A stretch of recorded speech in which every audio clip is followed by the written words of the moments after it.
Malam ini merupakan satu perhimpunan yang paling bersejarah dan begitu sentimental sekali kepada penduduk-penduduk di kawasan Ampang Ulu Klang, khususnya di kawasan Jalan Jelati.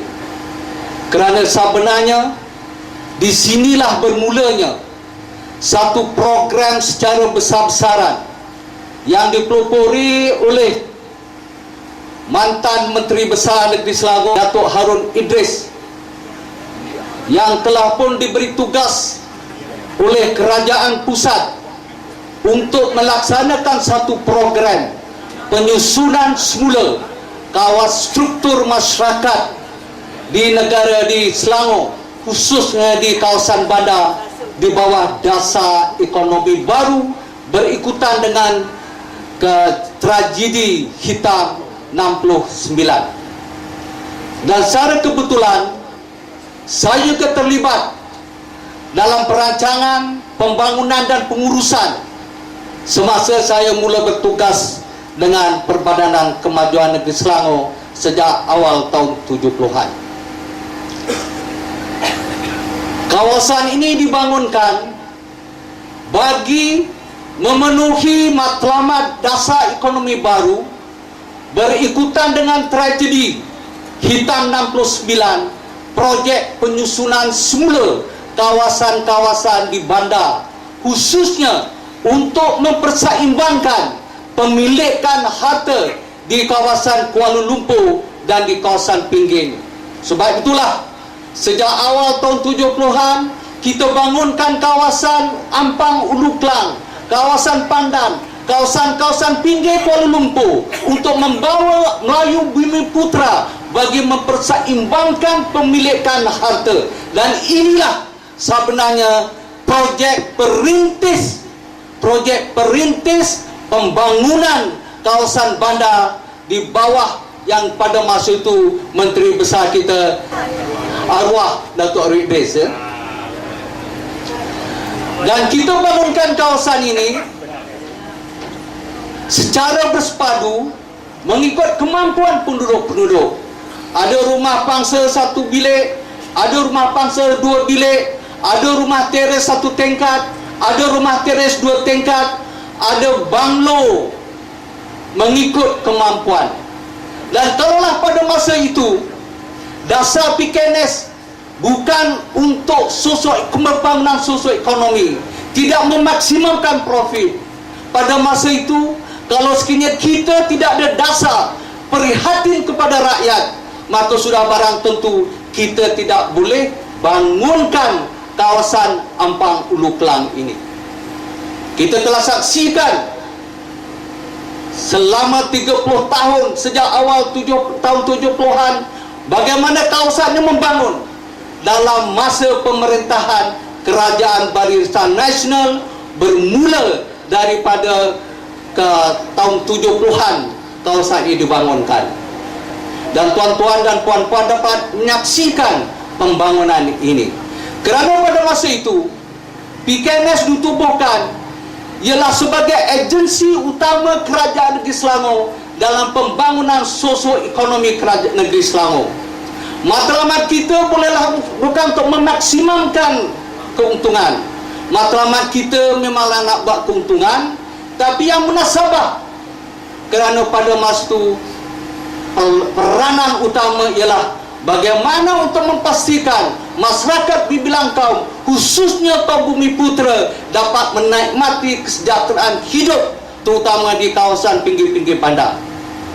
Dan dalam masa 30 tahun selepas itu pada awal 2000 memanglah kerajaan sedar bahawa perlu dibangunkan semula kawasan-kawasan tertentu di seluruh negeri Selangor. Dan kawasan rumah pangsa Jalan Jelatik ni merupakan salah satu kawasan di mana Kerajaan Barisan Nasional pada masa nak bangunkan semula.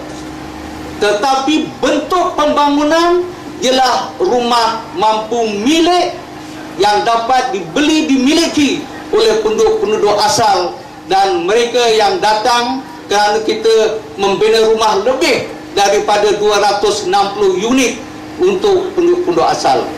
Rumah yang paling murah sekali kita jual pada mas itu RM200,000, pampasan RM250,000. Jadi ada lebih RM50,000. RM200,000 untuk 3 bilik 1,000 kaki persegi. Jadi 1 kaki persegi ialah RM200.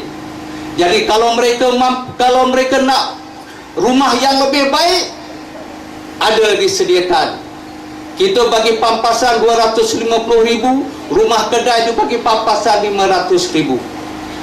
Tetapi apabila bertukar kerajaan, maka apa yang telah diasaskan oleh Barisan Nasional dibatalkan dan dibangunkan projek Mega Datum Jelatik. Projek Mega Datum Jelatik ini bernilai keseluruhannya 1 bilion dan jumlah rumah yang akan dibina lebih daripada 600, dan yang paling murah ialah 700,000. 1 bilik dia punya keluasan 654 kaki persegi, kos pembinaan RM1,300 sekaki persegi. Yang dulu kita bina harga 200,000, keluasan 1,000, kosnya RM200 sekaki persegi. 3 bilik.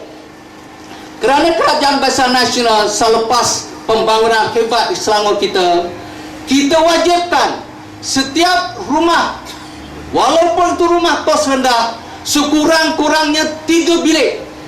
Kerana 1 bilik untuk ibu bapa, 1 bilik untuk anak lelaki, 1 bilik untuk anak perempuan. Tapi rumah Datum Jelatik ini 1 bilik lah 654 kaki persegi, harga dia RM700,000. Dulu memanglah ada dalam surat Abah dikatakan bahawa sudahlah masanya kita tak boleh bagi kota yang besar kepada Bumiputera. Tetapi sejarah pembangunan kawasan ini ialah selaras dengan dasar ekonomi baru. Sebab itulah, walaupun kawasan ini bukan simpanan Melayu, tapi kerajaan Datuk Harun pada masa itu, kita bagi 100% kepada Bumiputera. Itu pun tak cukup untuk menyaingi memilihkan harta di kawasan Kuala Lumpur yang 80% dimiliki oleh bukan Bumiputera. Sebab itulah kawasan ini majoriti di setengah kawasan 100% Bumiputera, kerana ini untuk menyeimbangi pemilikan harta. Tetapi dalam Datum Jelatik ini pada mulanya tidak ada kota. Kita telah timbulkan isu Datum Jelatik ini sudah 4-5 tahun, tuan-tuan dan puan-puan. Di Dewan Undangan Negeri kita telah banyak timbulkan, dan banyak juga memorandum dihantar oleh Persatuan Penduduk. Tetapi oleh sebab matlamat kerajaan negeri sekarang untuk memaksimalkan profit, keuntungan, maka sehingga hari ini banyak tuntutan-tuntutan tidak dipenuhi.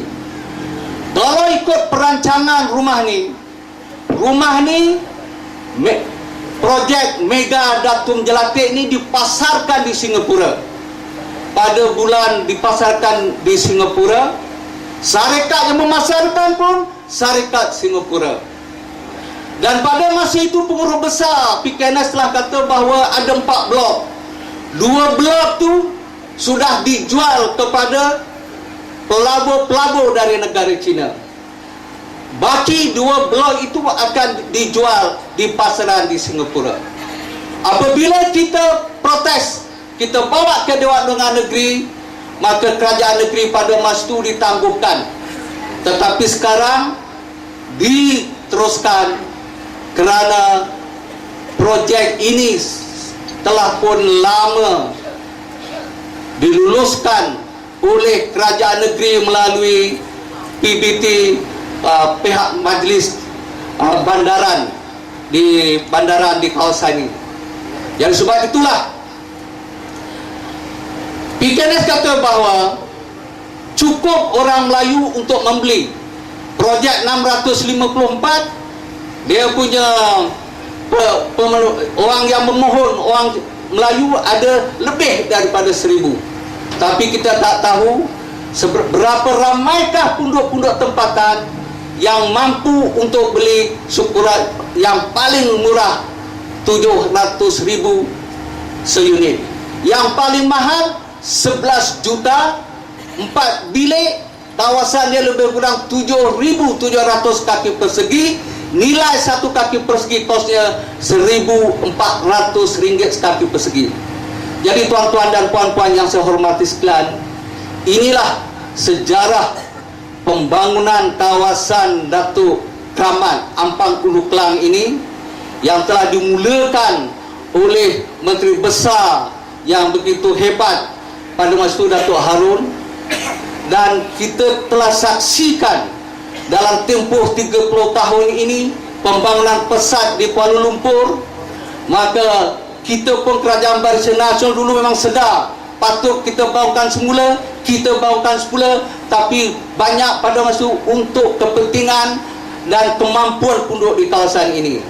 Jadi sekarang dengan pembangunan mega projek Datum Jelati ini sudah barang tentu akan memberi kesan kepada masyarakat di sekelilingnya. Tidak tahu berapakah ramai, kerana ini belum dibuktikan orang-orang Melayu yang betul-betul layak untuk membeli rumah 700.000. Kerana nak beri 700.000 ni, deposit sekurang-kurangnya RM70.000, pendapatan sekurang-kurangnya RM15.000. Kita terpaksa bayar RM4.000 hingga RM5.000 sebulan. Itu pun hanya satu bilik saja.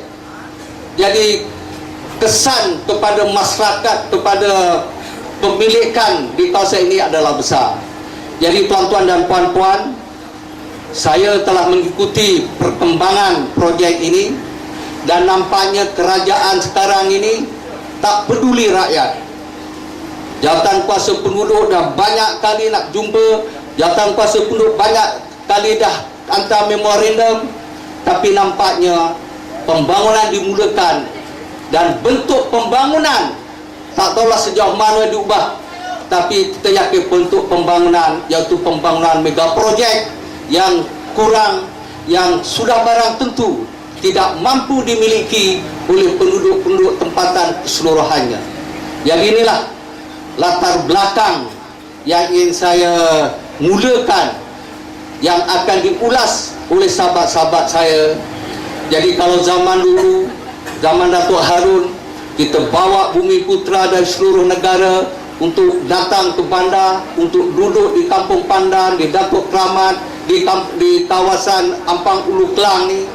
Tapi kali ini dengan kos yang begitu tinggi, maka demi sedikit-sedikit ni orang kita tak mampu membeli 1 juta, 2 juta, maka secara berperingkat-peringkat kita tidak ada pilihan lain melainkan untuk pergi di luar kawasan Kuala Lumpur.